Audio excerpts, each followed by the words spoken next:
Good morning. I'm David Gwynn, District 7 Secretary. It's a pleasure to be here today. We're here in our Traffic Management Center in my background, and today is supposed to be more of a virtual meet and greet. First, I'll give you a little bit of information about myself and my background and how I came to becoming the District 7 Secretary, but also talk to you a little bit about District 7, some of the things we have going on. We've got a lot of exciting things happening and big challenges as well. So first, I'm not a Florida native. I grew up in New Jersey.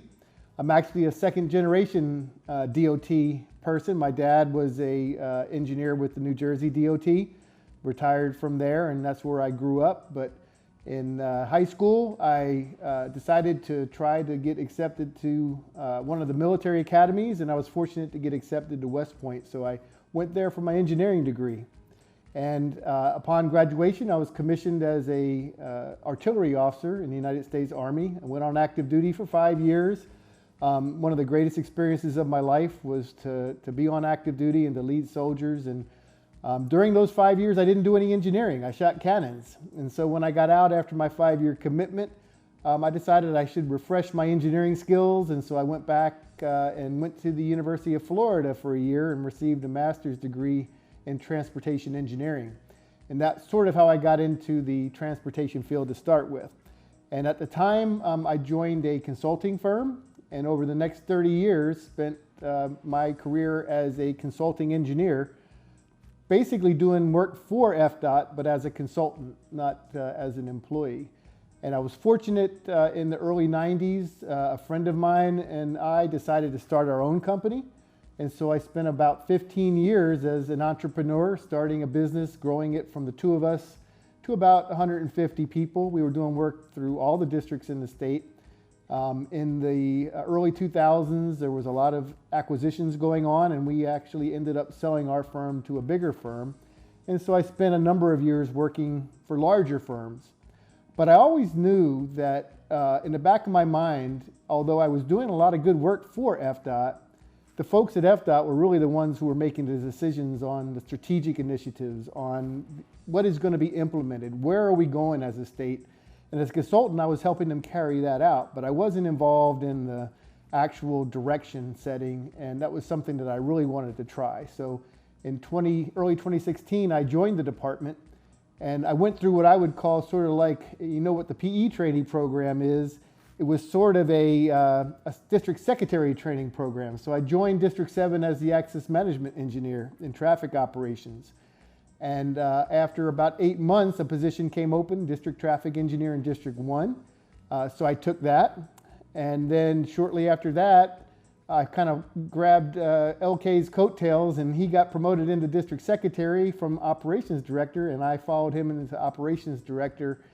And then through chance, the opportunity came available in District 7 in the middle of 2017 to become secretary. And I can tell you that I've loved the job. It's been the best job I've had. I love the fact that we are making a difference in the community. We're really able to set the tone for our region and be the leader for transportation in our region, and that's very important to me. On a personal side, I have 5 children. 4 of them are daughters. And all of them have grown up and are very successful. I'm very proud of them. I have a wonderful wife, and family's always been the most important thing to me.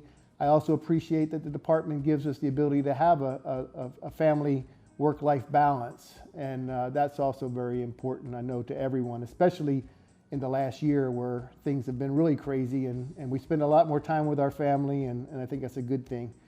Tell you a little bit about District 7 and what we've got going on right now. So we are, I guess, the baby district, if you would. We were the last district formed. There's not a District 8.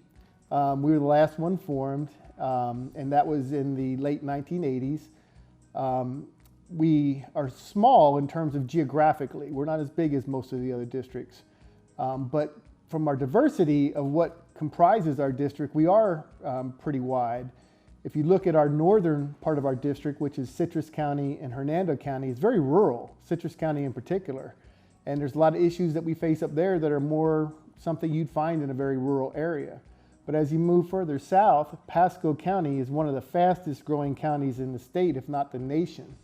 and we're having to address the issues that come with very rapid growth. And so we have a lot of issues in Pasco County we deal with. And then we get into Hillsborough and Pinellas, which is our metropolitan service area, about 3 million people. Pinellas County actually is the most densely populated county in the entire state. And so we're facing a lot of the issues that come with a growing county and a growing area. In Pinellas County, they don't have a whole lot of room for expansion of highways. In Hillsborough County, they have some, but people are looking for other ways to get around. We're seeing more densification in our urban areas, and especially in Tampa and St. Pete.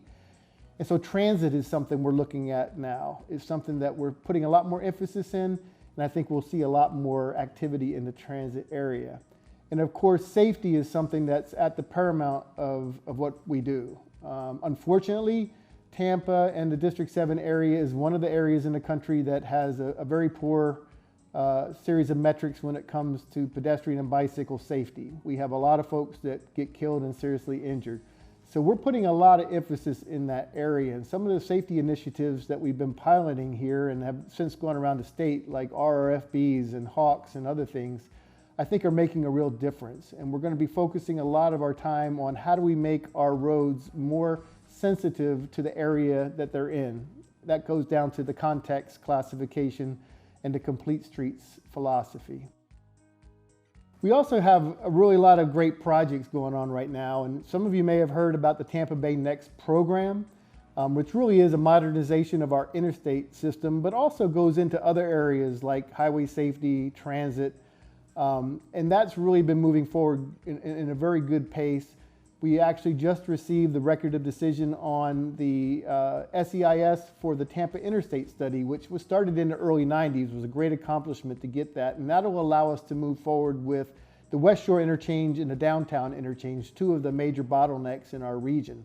But some of the projects we already have going on that are really going to make a difference include the Howard Franklin Bridge, which is an $850 million replacement of the bridge that connects the St. Pete area to the Tampa area along I-275. We also have the Gateway Project, which is providing a limited access facility from US 19 over to I-275, two of the major north-south routes in the District 7 area. We've got the Bayway Bridge down in Tierra Verde, which is a great bridge to watch being built. It's a high-level bridge that's replacing an older drawbridge. It's very important to the Tierra Verde community, and it's just a really nice picturesque bridge that if you ever get a chance to come down and visit the beaches, you'll probably run into in our area. Hopefully you learned something today about myself. You learned something about District 7. We have a great group here down in District 7, and I look forward to talking to you all more again soon. Thanks.